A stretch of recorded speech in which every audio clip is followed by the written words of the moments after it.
പാതിനിലാവിനും ഒരു നൊമ്പരം പാതിരാക്കിളി എന്തിനീ മൗനം സാഗരം മനസ്സിലുണ്ടെങ്കിലും കരയുവാൻ ഞങ്ങളീ കണ്ണുനീർ. എന്താ സ്റ്റാച്യു ജംഗ്ഷനാ?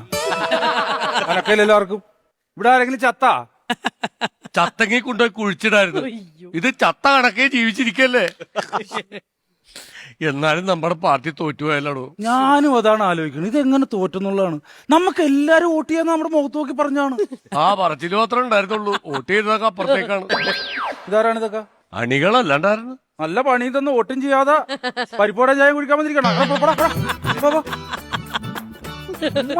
വന്നിരിക്കണത് മതി. ഇനി ആർക്കാണ് ഈ മുദ്രാവാക്യമൊക്കെ വിളിക്കണത്? മുദ്രാവാക്യം വിളിച്ചാൽ ഒരു ഈച്ചനെ ഓടിച്ചു. ആ ഇനിയുള്ള ദിവസങ്ങളിലൊക്കെ പാർട്ടി ഓഫീസിൽ ഈച്ചനെ ആട്ടിയിരിക്ക. ആരി നാളെ മുതൽ നമ്മൾ പണി തുടങ്ങിയല്ലേ? എന്ത് പണി? നമ്മൾ ഇനി 5 വർഷം കഠിനാധ്വാനം ചെയ്യണം. സമരം ചെയ്യാൻ എന്തെങ്കിലും കാര്യം വേണ്ടേ? എന്തെങ്കിലുമൊക്കെ കാരണം വരുമെന്നേ. എന്ത് കാരണം? ഒരു കാര്യം ചെയ്യ്, നമ്മുടെ പാർട്ടി ഓഫീസിന്റെ വാതിക്കല് ആ പൈപ്പിൽ വെള്ളം ഇല്ലല്ലോ, നാളെ അതൊരു കാരണമാക്കിയാലോ? അത് ഇന്നു മുതലല്ല വെള്ളം ഇതിലാതിരിക്കണത്. നമ്മുടെ ഭരണം ഉണ്ടായിട്ടില്ലേ 10 വർഷം. ആ 10 വർഷങ്ങളായിട്ട് അതിനകത്ത് വെള്ളം വന്നില്ല. ഇപ്പൊ ഭരണം മാറില്ല, ഇനി നമുക്ക് ചെയ്യാലോ. ചെയ്യാലോ. ഇതാണ് നമ്മുടെ പാർട്ടിയുടെ കുഴപ്പം. ഒരു കാര്യം ഞാൻ പറഞ്ഞേക്കാം, പാർട്ടിക്കകത്ത് നിന്നുകൊണ്ട് പാർട്ടിനെ കുത്തി പറയരുത് കേട്ടോ. പാർട്ടിക്കകത്ത് നിന്ന് ഒരു പാർട്ടിക്ക് വേണ്ടി കുത്താത്തത് കൊണ്ടാണ് നമ്മുടെ പാർട്ടി തോറ്റുപോയത്. അതാദ്യം മനസ്സിലാക്ക്. വന്നോണ്ടല്ലോ. ആ തോറ്റ് 8 നില തോറ്റ ലച്ചുവാണല്ലോ ഇങ്ങോട്ട് വന്നത്. ഇവിടെന്തിനാണ് ഇങ്ങോട്ട് വന്നത്?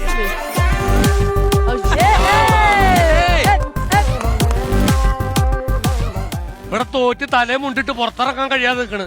അതിന്റെ ഇടയ്ക്ക് നീ ടൂർ പോണാ? കൂടെ പറയിപ്പിക്കരുത് കേട്ടോ. എന്റെ കെട്ടിയ മര്യാദയ്ക്ക് വന്ന് പറഞ്ഞല്ലേ എന്നെ മത്സരിപ്പിക്കരുതെന്ന്. അപ്പൊ നിങ്ങൾക്കായിരുന്നു നിർബന്ധം.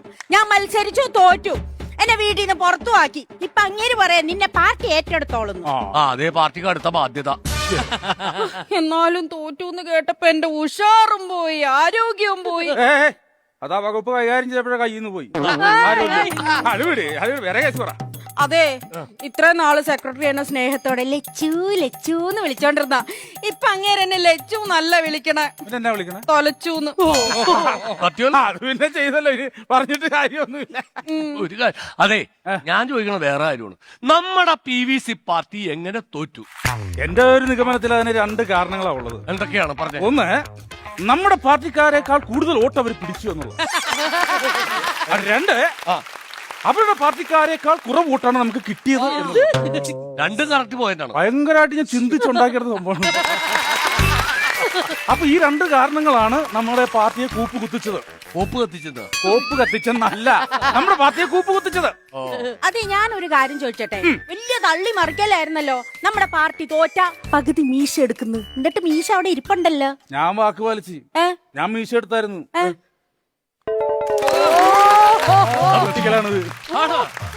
ഞാൻ ഒരാളോട് പന്തയം വെച്ചാൽ ഈ സൈഡിൽ മീശ എടുക്കുന്നു, വേറൊരാട് ഞാൻ പന്തയം വെച്ചാൽ റൈറ്റ് സൈഡിൽ മീശ എടുക്കുന്നു. എന്നിട്ട് എടുത്തില്ല. ആര് പറഞ്ഞു? ഇത് നമ്മുടെ ഒരു വെയിറ്റുകളായിരിക്കാം. താഴ്ത്താൻ മുറുക്കാൻ കടക്കാരനോട് പറഞ്ഞിട്ടുണ്ടായില്ല പാർട്ടി തോറ്റു കഴിഞ്ഞാൽ ഉള്ളു മീശ അടിച്ചു കളയൊന്ന്. അല്ലേ? അപ്പൊ ഓക്കെ അല്ലേ? പ്രശ്നമില്ലല്ലോ.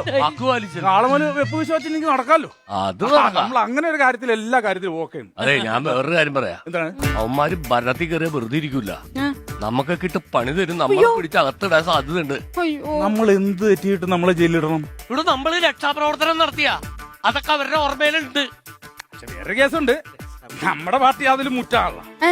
ജയിലിലെ ശമ്പളം 3 ഇരട്ടിയാക്കിയിട്ടാണല്ലോ ഇറങ്ങിയിരിക്കുന്നത്. നമ്മൾ ചെന്നാല് മോശം ഉണ്ടാവൂല, നമ്മ സേഫാണ്. അപ്പൊ നമ്മൾ സേഫാണ്. പിന്നെ നമുക്ക് അങ്ങനെ ഒരു പ്രശ്നങ്ങളേ ഇല്ല. എന്താണെന്നറിയില്ല, ഇലക്ഷന്റെ റിസൾട്ട് വന്നപ്പോ തുടങ്ങിയിട്ടില്ല നെഞ്ചിലൊരു വേദന. ഗ്യാസിന്റെ പ്രശ്നമാണ്. ഗ്യാസിന്റെ പ്രശ്നം യുദ്ധം തുടങ്ങിയപ്പോ തുടങ്ങിയിട്ടില്ല. പക്ഷെ ഞാൻ സേഫാണ്, വീട്ടിൽ 2 കുറ്റിയുണ്ട്.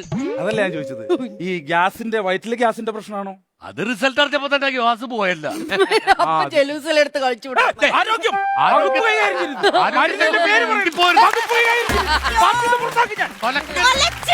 പേരല്ലേ അത്? അയ്യോ അതല്ല, അതേ സെക്രട്ടറി വരുന്നു. പാർട്ടി സെക്രട്ടറിയാ? എന്ത് കഷ്ടമാണ്.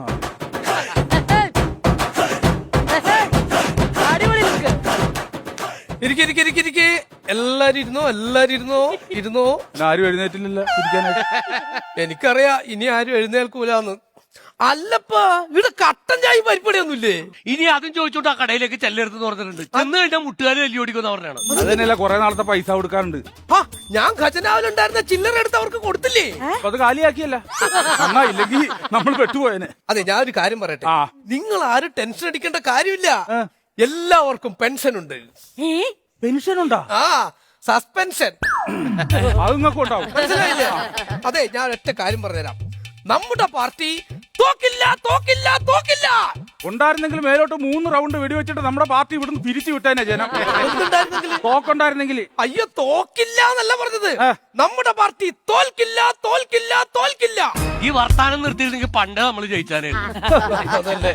എന്താ നമ്മുടെ പാർട്ടി തോക്കാനുള്ള കാരണം? അത് ഇതുവരെ മനസ്സിലായി. സെക്രട്ടറി പറയണം. അതായത് നമ്മുടെ പാർട്ടി തോൽക്കാനുള്ള മെയിൻ ആയിട്ടുള്ള കാരണം എന്ന് പറഞ്ഞാൽ നമ്മുടെ വോട്ടർമാർക്കിടയിലുള്ള ജുഗുപ്സാവഹമായ ആന്തരികമായ ഒരു ആന്തോളനത്തിലുണ്ടായ വിസ്ഫോടനം. ആ വിസ്ഫോടനത്തിന്റെ ആൾക്കാർക്ക് മനസ്സിലാവുന്നില്ല. തോക്കാനുള്ള കാരണം അതായത് ജനങ്ങൾക്കിടയിൽ നമ്മുടെ വോട്ടർമാർക്കിടയിൽ ഉണ്ടായ തോൽക്കാനുള്ള കാരണം തോക്കാനുള്ള കാരണം ചോദിച്ചപ്പോ നമ്മുടെ പാർട്ടി തോറ്റുന്ന ഈ സെക്രട്ടറിക്ക് ഒന്ന് പറഞ്ഞു മനസ്സിലാക്കി കൊടുക്കടി. നമ്മുടെ പാർട്ടി തോറ്റു തോറ്റു തോറ്റു. അവിടെ പറയാനാണോ പറഞ്ഞ് ഇങ്ങനെ പറഞ്ഞ് മനസ്സിലാക്കി കൊടു. ഇങ്ങേരോട് പറയുന്നതിലും നല്ലത് ഈ കസേരയോട് പറഞ്ഞ അതിനെങ്കിലും മനസ്സിലാക്കും. അത് ശരി. ഞാൻ ഒരു കാര്യം പറയട്ടെ, നമ്മുടെ പാർട്ടി തോറ്റാലും എനിക്ക് ടെൻഷൻ ഒന്നുമില്ല. ഞാൻ ജീവിക്കും. കാസർഗോഡ് മുതൽ തിരുവനന്തപുരം വരെ ട്രെയിനിൽ അപ്പം വിറ്റ് ഞാൻ ജീവിക്കും. അപ്പൊ ഉണ്ടാക്കാൻ കൊടുക്കണ എന്തപ്പം കുഴപ്പം അനുഭവിക്കണത് അതോ? അതെ, ഞാൻ വേറൊരു ടെൻഷനിലാണ്. ഞാൻ എന്റെ മകനെ വളരെ പ്രതീക്ഷയോടെയാണ് രാഷ്ട്രീയത്തിലേക്ക് ഇറക്കിയത്. അവനൊരു സീറ്റും മേടിച്ചു കൊടുത്ത് 8 നില പൊട്ടിയിട്ട് ചിരിച്ചുകൊണ്ട് അവൻ വീട്ടിലേക്ക് കയറി വന്നാണ്. ഞാൻ പറഞ്ഞ ഇറങ്ങടാ എന്റെ കുടുംബത്തിൽ നിന്ന്, നീ ഒന്നും എന്റെ മകനല്ലടാന്ന് പറഞ്ഞപ്പോ എന്റെ ഭാര്യ പറയണ്, ഈ സത്യം ഞാൻ വർഷങ്ങളായിട്ട് നിങ്ങളോട് പറയണം, എങ്ങനെ പറയുന്നത് വിഷമിച്ചിരിക്കുന്നു. അപ്പൊ നിങ്ങളെ മോനല്ലേ? അല്ല. അപ്പൊ അതിന്റെ കുഴപ്പം എന്താന്ന് കുഴപ്പം അത് വലിച്ചു നീട്ടി കുഴപ്പമുണ്ടാക്കല്ലേ മാറി. ഇതുപോലൊരു സംഭവം എനിക്കും ഉണ്ടായി. നിങ്ങളുടെ മോനല്ലേ? അതല്ലെന്ന് വേറെ കുഴപ്പം. ഞാൻ ഒരു വീട്ടിൽ വോട്ട് ചോദിക്കാൻ വേണ്ടി ചെന്നു. നമ്മളൊരു ശൈലി ഉണ്ടല്ലോ. അപ്പൊ ഒരു കൊച്ചവിടെ നിൽക്കണ്ട. കൊച്ചിനെ എടാ മാമൻ എടുക്കട്ടാ, അങ്ങള് വാട മോനെ എടുക്കട്ടാന്ന് പറഞ്ഞപ്പോ പറയണേ എന്നെ എടുത്തിട്ട് കാര്യമില്ല, എനിക്ക് വോട്ടില്ല, അമ്മയ്ക്ക് വോട്ടുണ്ട്, അമ്മേനെ ഇപ്പൊ എടുത്തോളാം. പിന്നെ കേൾക്കാത്ത ദിവസം ഞാൻ കയറി എടുത്ത്. പിന്നെ ഒന്നും ഓർമ്മയില്ല. 3 ദിവസം കഴിഞ്ഞിട്ടാണ് ഐസിയുന്ന് ഇറക്കിയതാണ്. അത് തന്നെ ഞാൻ പറഞ്ഞത്. പിന്നെ ഒന്നും ഓർമ്മയില്ല. നമ്മൾ പാർട്ടിന്ന് പുറത്താക്കിയില്ലേ, അപ്പൊ വലിഞ്ഞേറി വരുന്നുണ്ട്. അപ്പൊ എന്തോ കുഴപ്പമുണ്ടാക്കാന പരിപാടിയാന്ന് തോന്നുന്നു.